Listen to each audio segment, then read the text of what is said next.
थांबा.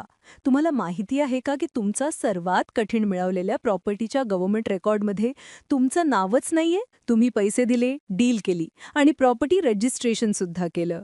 पण राज्याच्या कागदपत्रांमध्ये ती जमीन आजही दुसऱ्या कोणाच्या तरी नावावर आहे. होय, हा महाराष्ट्रामधील सर्वात मोठा लीगल रिस्क आहे. त्यामुळे आज आम्ही त्या एका डॉक्युमेंटबद्दल बोलणार आहोत, जो डिसाईड करतो तुम्ही जमिनीचे ओनर आहात की फक्त एक बायर होते. आणि तो आहे तुमचा रेकॉर्ड ऑफ राईट्स, म्हणजे 7/12 उतारा म्हणजे 7/12 उतारा. जर हा अपडेट झाला नाही तर तुमची संपूर्ण मेहनत कोणत्याही दिवशी झिरो होऊ शकते. चला समजूया कसे. रेकॉर्ड ऑफ राईट्स और 7/12 उतारा काय असतो? पण हा प्रश्न डिस्कस करण्यापूर्वी मला तुम्हाला एक गोष्ट सांगणं आवश्यक वाटतं. ती म्हणजे महाराष्ट्रामध्ये मुख्य लँड रेकॉर्डला 7/12 उतारा म्हटलं जातं. हा डॉक्युमेंट राज्यासाठी रेकॉर्ड ऑफ राईट्सचा समान आहे आणि प्रत्येक जमीन मालकाला त्याचे डिटेल समजून घेणं खूप महत्त्वाचं आहे. तर चला आता समजूया की रेकॉर्ड ऑफ राईट्स किंवा 7/12 उतारा काय असतो. हा तुमच्या रेव्हेन्यू रेकॉर्डचा सर्वात महत्त्वाचा भाग आहे आणि त्याच्यात ही माहिती लिहिलेली असते. तुम्ही कोण आहात? ओनर, रायत किंवा ऑक्युपंट. तुमच्या जमिनीचे एरिया किती आहे? सर्वे नंबर किंवा गात नंबर किंवा प्लॉट क्रमांक. खाता नंबर म्हणजे खाते क्रमांक. गावाचे किंवा मौजाचे नाव.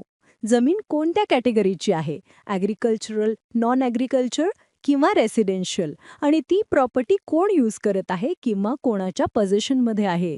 आणि ही सर्व इन्फॉर्मेशन स्टेट गव्हर्नमेंटच्या लँड रेकॉर्ड पोर्टलवर सुद्धा अवेलेबल असते. सिम्पल वर्ड्समध्ये, जर रेकॉर्ड ऑफ राईट्स और 7/12 उतारामध्ये तुमचं नाव नसेल तर गव्हर्नमेंट रेकॉर्डमध्ये जमीन तुमची नाहीये.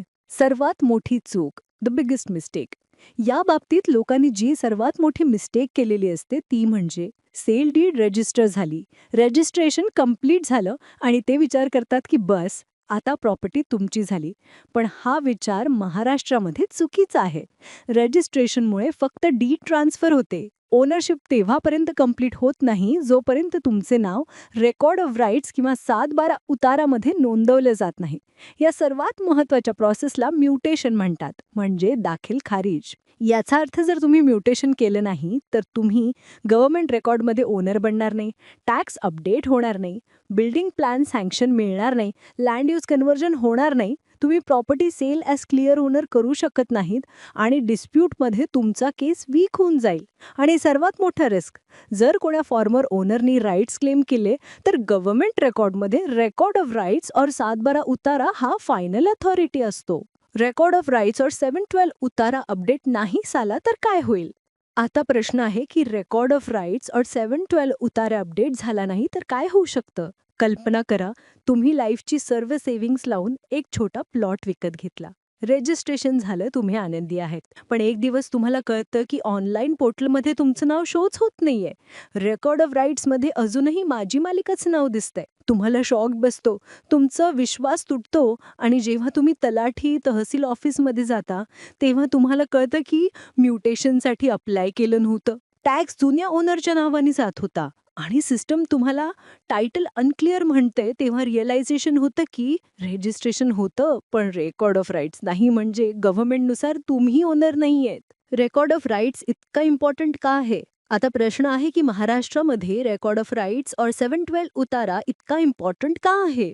कारण हे आहे की याशिवाय ओनर बनणं इनकम्प्लीट आहे. हा गव्हर्नमेंटचा ऑफिशियल लँड रेकॉर्ड आहे. टायटल डिस्प्यूटमध्ये हा सर्वात इम्पॉर्टंट एव्हिडन्स आहे. लोन प्लॅन सँक्शन आणि कन्व्हर्जनसाठी होप जरुरी आहे, कारण याशिवाय तुम्ही यापैकी कोणतंच काम करू शकत नाही आहात. हा लँड टॅक्सच्या पेमेंटचा आधार आहे आणि पोझेशन आणि वापरण्याचा म्हणजे यूज करण्याचा अधिकारचा प्रूफ आहे हा.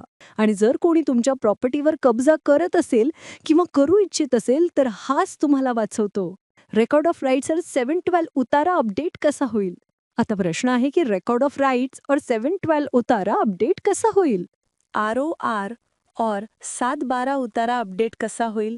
आता प्रश्न आहे की ROR और 7/12 उतारा अपडेट कसा होईल? हा म्युटेशन मधून अपडेट होतो. ROR अपडेट म्हणजे म्युटेशन, आणि म्युटेशन 2 प्रकारचे असतात.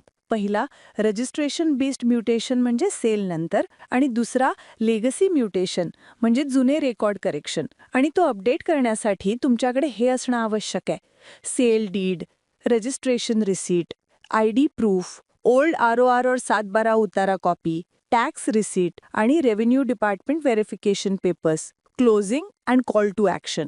सो गाईज, तुम्ही मेहनत करता, सेव्हिंग्ज गोळा करता, एक छोटासा जमिनीचा तुकडा फ्युचरसाठी सिक्युअर करता. पण जर ROR 7/12 उतारा अपडेट नसला तर कोणत्याही दिवशी एक लीगल इश्यू येऊ शकतो, एक नोटीस येऊ शकते, एक ऑब्जेक्शन येऊ शकतो आणि तुम्हाला प्रूव्ह करावं लागेल की जमीन खरंच तुमची आहे. फक्त एक छोटासा डॉक्युमेंट, तुमचा ROR, ज्याला लोक इग्नोर करतात, तो कोणत्याही दिवशी तुमच्या संपूर्ण प्रॉपर्टीला रिस्कमध्ये टाकू शकतो. त्यामुळे जर तुमची प्रॉपर्टी महाराष्ट्रामध्ये असेल तर आजच ROR 7/12 उतारा चेक करा, म्युटेशनचा स्टेटस व्हेरीफाय करा आणि गव्हर्नमेंट रेकॉर्डमध्ये तुमचं नाव इन्शुअर करा. कारण रजिस्ट्रेशनमुळे डीड मिळते, पण ओनरशिपला खरी सुरक्षा देतो तो आहे तुमचा रेकॉर्ड ऑफ राईट्स. जर तुम्हाला हे इन्फॉर्मेशन आवडली असेल आणि तुम्ही अशाच रोचक आणि इन्फॉर्मेटिव्ह व्हिडिओजसोबत जोडून राहावंसं इच्छिता तर लाईक, शेअर, कमेंट आणि सबस्क्राईब करायला बिलकुल विसरू नका. Stay aware, stay protected, stay legally secured.